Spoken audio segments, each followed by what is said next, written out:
RCB ने पहली बार जीता आईपीएल का खिताब। रोमांचक मुकाबले में पाकिस्तान किंग्स को 6 रनों से हराया। विराट कोहली का 18 सालों का इंतजार हुआ खत्म।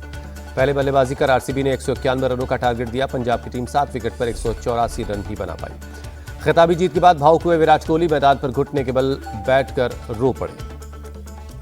बेंगलुरु के बीजीएस मैदान में मैच देखने के लिए उमड़ी फैंस की भीड़। लाल जर्सी पहने रॉयल चैलेंजर्स बेंगलुरु के फैंस खुशी से झूमे, जमकर पटाखे फोड़े गए। रॉयल चैलेंजर्स की जीत के बाद बेंगलुरु की सड़कों पर उमड़े फैंस खुशी में जमकर डांस हुआ। अहमदाबाद में रॉयल चैलेंजर्स के समर्थकों ने जमकर आतिशबाजी की। रोशनी से जगमग हुआ स्टेडियम का आसमान। अहमदाबाद के नरेंद्र मोदी स्टेडियम के बाहर आरसीबी के फैंस ने जमकर आतिशबाजी की। जीत की खुशी में खूब झूमे लोग। कलबुर्गी में आरसीबी की जीत का फैंस में दिखा गजब का उत्साह। खुशी में नाचते नजर आए लोग, जमकर हुई आतिशबाजी। विशाखापट्टनम में भी बीच पर पहुंचकर क्रिकेट फैंस ने मनाया जश्न, डांस किया और पटाखे फोड़कर अपनी टीम की जीत का जश्न किया। कर्नाटक पुलिस ने कलबुर्गी के एसवीपी चौक पर सड़क पर हंगामा कर रहे लोगों पर लाठीचार्ज कर दिया। लोगों को खदेड़कर हटाया। आईपीएल विजेता टीम रॉयल चैलेंजर्स को 20 करोड़ रुपए मिले। रनअप रही पंजाब किंग्स को 12.50 करोड़ मिले। आईपीएल 2025 की क्लोजिंग सेरेमनी में गूंजा ऑपरेशन सिंदूर। भारतीय वायुसेना के ने आसमान में शानदार एयर शो किया। भारतीय तिरंगे की आकृति बनाई। क्लोजिंग सेरेमनी में बॉलीवुड सिंगर शंकर महादेवन ने अपने बेटे सिद्धार्थ और शिवम महादेवन के साथ परफॉर्म किया। सबसे आगे होंगे हिंदुस्तानी गाने पर परफॉर्मेंस दी। नरेंद्र मोदी स्टेडियम में भारतीय सिंगर बी प्रॉक ने अपने गाने से बांधा समा, तेरी मिट्टी गाने पर परफॉर्मेंस किया। स्टेडियम में 1 लाख से ज्यादा दर्शक मौजूद थे। ऑपरेशन सिंदूर पर बड़ा खुलासा। भारत ने तबाह किए पाकिस्तान के 6 फाइटर जेट। सूत्रों के मुताबिक तकनीकी विश्लेषण के बाद हुई पुष्टि। भारतीय सेना ने पाकिस्तान के 2 हाई वैल्यू एयरक्राफ्ट और एक C-130 ट्रांसपोर्ट एयरक्राफ्ट भी मार गिराया। पाकिस्तान के 10 से ज्यादा ड्रोन और क्रूज मिसाइलें तबाह हुई। इंडियन एयरफोर्स के रडार और एयर डिफेंस सिस्टम ने पाकिस्तान के फाइटर जेट्स को हवा में ही निशाना बना लिया। सुदर्शन मिसाइल के जरिए करीब 300 किलोमीटर दूर एक हाई वैल्यू एयरक्राफ्ट को टारगेट कर लिया गया। ऑपरेशन सिंदूर को लेकर सीडीएस अनिल चौहान का बड़ा बयान। पाकिस्तान ने 8 घंटे में घुटने टेक दिए। हमने 48 घंटे की लड़ाई 8 घंटे में खत्म कर दी। 10 मई की रात 1 बजे ही युद्ध हार गया था पाकिस्तान। सीडीएस अनिल चौहान ने कहा, पाकिस्तान की मल्टीपल अटैक की कोशिश नाकाम कर दी। न्यूक्लियर ब्लैकमेलिंग बर्दाश्त नहीं करेगा भारत। सीडीएस अनिल चौहान ने भारत के ड्रोन सिस्टम को बताया बहुत मजबूत। कहा, कोई भी मिलिट्री ऑपरेशन बिना रिस्क के नहीं होता। पाकिस्तान ने डोजियर में चौंकाने वाली बातें लिखी हैं। कहा, भारत ने ऑपरेशन सिंदूर के दौरान बलूचिस्तान को छोड़कर उसके हर एक सूबे पर हमला किया। पाकिस्तान को अब भी सता रहा है भारत के हमले का डर। अमेरिका पहुंचे बिलावल भुट्टो ने कहा, खतरा भी टला नहीं है। अमेरिका से भारत को समझाने की अपील की। बिलावल भुट्टो के नेतृत्व में डोजियर लेकर अमेरिका पहुंचा पाकिस्तान का डेलीगेशन। अपने नागरिक ठिकानों, एनर्जी, वाटर इंफ्रास्ट्रक्चर पर हमले का लगाया आरोप। बिलावल ने न्यूयॉर्क में यूनाइटेड नेशंस में चीन के परमानेंट रिप्रेजेंटेटिव से मुलाकात की। सिक्योरिटी काउंसिल के मेंबर स्टेट्स से मिलकर डोजियर भी सौंपा। गुजरात में पाकिस्तान बॉर्डर पर आज इंडियन एयरफोर्स की होगी एक्सरसाइज। दोपहर 3:30 बजे से लेकर रात 9 बजे तक अभ्यास होगा। जारी किया गया नोट। शेर थरूर के नेतृत्व वाला डेलीगेशन ब्राजील से पहुंचा वाशिंगटन। अमेरिकी सांसदों और थिंक टैंक से करेगा मुलाकात। पाकिस्तान और आतंकवाद के लिंक की देगा जानकारी। अमेरिका पहुंचने से पहले ब्राजील में शशि थरूर ने कहा, भारत पाकिस्तान के साथ बातचीत कर सकता है अगर पाकिस्तान आतंकवाद के खिलाफ सही कार्रवाई करे तब। शशि थरूर ने कहा, पाकिस्तान के साथ बातचीत में भाषा समस्या नहीं है, बल्कि शालीनता और शांति के लिए एक कॉमन नजरिया खोजना समस्या है। काहिरा में स्थानीय नेताओं के साथ मुलाकात के दौरान सुप्रिया सुले ने पाकिस्तान के साथ संबंध बनाने के पीएम मोदी की कोशिशों का जिक्र किया। कहा, उसके बाद भी ये हमला दुर्भाग्यपूर्ण है। ऑपरेशन सिंदूर के बाद आज मोदी मंत्रिपरिषद की पहली बैठक है। मोदी सरकार के तीसरे कार्यकाल में 1 साल पूरा होने पर यह बैठक हो रही है। सीजफायर को लेकर राहुल गांधी ने फिर उठाया सवाल। कहा, ट्रंप का फोन आते ही पीएम ने डाले हथियार। ये बीजेपी और संघ का चरित्र है। राहुल गांधी ने कहा, कांग्रेस होती तो कभी सरेंडर नहीं करती। हम इस देश में विचारधारा की लड़ाई लड़ते हैं। बीजेपी और संघ की सरेंडर करने की पुरानी आदत है। बीजेपी सांसद सुधांशु त्रिवेदी ने राहुल गांधी की पीएम मोदी पर टिप्पणी को आपत्तिजनक और घटिया बताया। कहा, उनमें विपक्ष के नेता जैसे गंभीर पद को संभालने की क्षमता नहीं है। बीजेपी सांसद संबित पात्रा ने कहा, राहुल गांधी ने न सिर्फ ऑपरेशन सिंदूर का अपमान किया बल्कि भारतीय सेना और देश का भी अपमान किया। चंडीगढ़ दौरे पर आज जाएंगे राहुल गांधी। पार्टी की बैठक में शामिल होंगे। रक्षा मंत्रालय ने जारी की एडवाइजरी, सशस्त्र बलों के परिवारों पर पर्सनल स्टोरी या इंटरव्यू करने से बचें।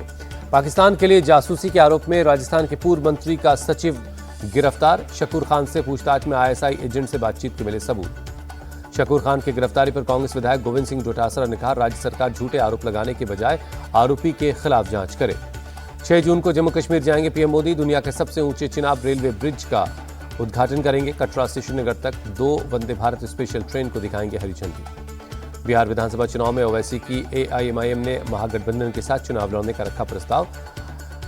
एआईएमआईएम के प्रदेश अध्यक्ष अख्तरुल ईमान ने कहा उनकी पार्टी वोटों का बिखराव नहीं चाहती है। अख्तरुल ईमान ने कहा तेजस्वी यादव को भेजा महागठबंधन में शामिल होने का प्रस्ताव। अगर प्रस्ताव नहीं मानेंगे तो थर्ड फ्रंट के लिए दूसरे दलों से बात की जाएगी। भोपाल में राहुल गांधी ने संगठन सृजन अभियान की शुरुआत की। कांग्रेस मुख्यालय में ऑब्जर्वर और वरिष्ठ नेताओं के साथ बैठक की। संगठन को बूथ स्तर पर मजबूत बनाने पर चर्चा हुई। मध्य प्रदेश में कांग्रेस नेताओं को राहुल की दो टूक, कहा गुटबाजी खत्म करें, मेरे सामने बीजेपी को हराने वाले टैलेंट बैठा हुआ है।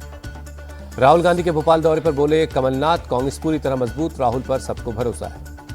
महाराष्ट्र के डिप्टी सीएम अजित पवार से नाराज शिवसेना के मंत्री। सूत्रों के हवाले से खबर, मंत्रियों ने एकनाथ शिंदे से शिकायत की। अजित पवार पर फंड नहीं देने का आरोप लगाया। एकनाथ शिंदे ने नाराज मंत्रियों को भरोसा दिया, सीएम फडणवीस और अजित पवार से बात करेंगे। सूत्रों के मुताबिक जस्टिस यशवंत वर्मा के खिलाफ महाभियोग की तैयारी है। कैश कांड को लेकर मानसून सेशन में महाभियोग ला सकती है सरकार। जस्टिस यशवंत वर्मा के खिलाफ महाभियोग की तैयारी की खबरों के बीच प्रधानमंत्री से मिले गृहमंत्री अमित शाह जेपी नड्डा के साथ उपराष्ट्रपति के घर पर पहुंचे। पेरिस में केंद्रीय मंत्री पीयूष गोयल ने फ्रांस के विदेश मंत्री से बैठक की। कई मुद्दों पर विस्तार से बातचीत हुई। अयोध्या में राम जन्मभूमि मंदिर में राम दरबार की प्राण प्रतिष्ठा का आज दूसरा दिन है। बड़ी संख्या में पहुंच रहे लोग। राम दरबार की प्राण प्रतिष्ठा समारोह के लिए लखनऊ से भेजे जा रहे लड्डू। 5 जून को 62,000 डिब्बों में आए बूंदी के लड्डू बांटे गए। लखनऊ से सीएम योगी ने राम मंदिर को लेकर कांग्रेस को घेरा। कहा पूर्व की सरकारों ने भगवान राम को सांप्रदायिक रंग दिया। सीएम योगी ने कहा पीएम मोदी ने बदली अयोध्या की तस्वीर, पहले की सरकारों ने अयोध्या को अछूत माना था। इलाहाबाद हाईकोर्ट में 12 एडिशनल एडवोकेट जनरल नियुक्त किए। योगी सरकार से जुड़े मुकदमों में करेंगे पैरवी। बकरीद पर मंत्री नितेश राणे के बयान से नाराज महाराष्ट्र के अल्पसंख्यक आयोग का सीएम फडणवीस से करेंगे शिकायत। वर्चुअल ईद मनाने की मांग पर भड़के कांग्रेस नेता असलम शेख, कहा नीतीश राणे अपने सुझाव अपने पास रखें। शरद गुट के नेता जितेंद्र आह्वान ने कहा बकरीद पर माहौल खराब करना चाहती है बीजेपी। नोएडा में बकरीद से पहले पुलिस ने की सुरक्षा कड़ी। पशुओं की कुर्बानी के लिए लोगों को दिए जरूरी दिशा निर्देश। यूपी के संभल में बकरीद से पहले पुलिस ने किया फ्लैग मार्च। जामा मस्जिद समेत संवेदनशील इलाकों में सुरक्षा बढ़ाई गई। सोशल मीडिया पर भी पुलिस की नजर है। जम्मू कश्मीर के एलजी मनोज सिन्हा ने श्रीनगर के लाल चौक का दौरा किया, दुकानदारों से बातचीत की। जम्मू कश्मीर से पाकिस्तान को बड़ा मैसेज। गांधरबल के खीर भवानी मंदिर में लोगों का हुजूम उमड़ा। पीडीपी चीफ महबूबा मुफ्ती ने खीर भवानी मंदिर में पूजा की। कहा जम्मू कश्मीर के मुद्दों का समाधान बंदूकों से नहीं हो सकता। दिल्ली पुलिस की स्पेशल सेल और हिमांशु भाऊ गैंग के बदमाशों के बीच रोहिणी में मुठभेड़ हुई। पैर में गोली लगने से बदमाश घायल, पुलिस ने किया गिरफ्तार। पश्चिम बंगाल के दक्षिण दिनाजपुर में एक महिला और अपने पति के भतीजे की हत्या के आरोप में गिरफ्तार। पुलिस ने 2 हफ्ते से लापता कारोबारी सद्दाम नादाब का शव घर में बने एक बंकर से बरामद किया। आरोपी मौमिता ने भतीजे सद्दाम नादाब के साथ अवैध संबंध की बात मानी। सद्दाम ने शादी का प्रस्ताव दिया था। इनकार करने पर चाचा और बच्चों को मारने की धमकी दी थी। मुजफ्फरपुर रेप मर्डर केस में बड़ा एक्शन। पीएमसीएच पटना के डिप्टी सुपरिटेंडेंट और मुजफ्फरपुर एसकेएमसीएच के सुपरिटेंडेंट सस्पेंड किए गए। मुजफ्फरपुर रेप मर्डर केस की जांच करेगी high level committee. Deputy CM सम्राट चौधरी बोले लापरवाही करने वालों को बख्शा नहीं जाएगा। मुजफ्फरपुर रेप पीड़िता के परिवार से तेजस्वी यादव ने मुलाकात की। कहा समय से इलाज मिलता तो बच्ची की जान बचाई जा सकती थी। तेजस्वी यादव ने फिर नीतीश सरकार को कानून व्यवस्था पर घेरा। कहा बिहार में हर दिन अपहरण की घटनाएं हो रही हैं। दिल्ली पुलिस ने सेक्सटॉर्शन और साइबर फ्रॉड गिरोह का भंडाफोड़ किया। 15 आरोपियों को गिरफ्तार किया। नोएडा में दिन दहाड़े जानलेवा हमला की कोशिश का वीडियो हुआ वायरल। थार सवार ने पहले युवक को बुरी तरह पीटा, फिर कार से रौंदने की कोशिश की। कार की टक्कर से नाले में गिरा युवक। मुकदमा दर्ज कर आरोपियों की तलाश में जुटी है पुलिस। शराबबंदी वाले बिहार में आई हैरान करने वाली तस्वीर। पटना के मसौड़ी जेल में कैदियों ने की शराब पार्टी। जांच के दिए गए आदेश। यूपी के बागपत में पुश्तैनी जमीन विवाद में कर्नल का हंगामा। जवानों के साथ धर तोड़ते दिखे। 5 लोगों के खिलाफ केस दर्ज हुआ। अलीगढ़ पुलिस ने हनी ट्रैप के मामले में पति पत्नी और उनका सहयोगी गिरफ्तार किया है। सोशल मीडिया के जरिए लोगों को फंसाते थे। देश के पूर्वोत्तर राज्यों में अगले 2 दिनों तक भारी बारिश का अलर्ट है। मध्य प्रदेश, छत्तीसगढ़, विदर्भ, बिहार, बंगाल और झारखंड में भी बारिश का अनुमान है।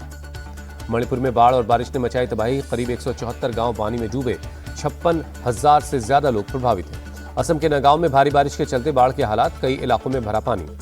असम के सीएम हिमंता ने सिलचर के कई राहत शिविरों का दौरा किया। बाढ़ प्रभावित लोगों से मुलाकात की। सिक्किम के राज्यपाल ओम प्रकाश माथुर ने बाढ़ प्रभावित इलाकों का दौरा किया। तीस्ता नदी पर बने पुल का भी निरीक्षण किया। पंजाब के मोगा में तेज आंधी के साथ हुई मूसलाधार बारिश, मौसम में तापमान में गिरावट दर्ज की गई। ओडिशा के भुवनेश्वर में बारिश से हाल बेहाल है। कई हिस्सों में पानी भरने से लोग परेशान हैं। हिमाचल प्रदेश के रोहतांग पास में भारी बर्फबारी, पहाड़ों पर बिछी बर्फ की मोटी चादर, खूबसूरत हुआ नजारा।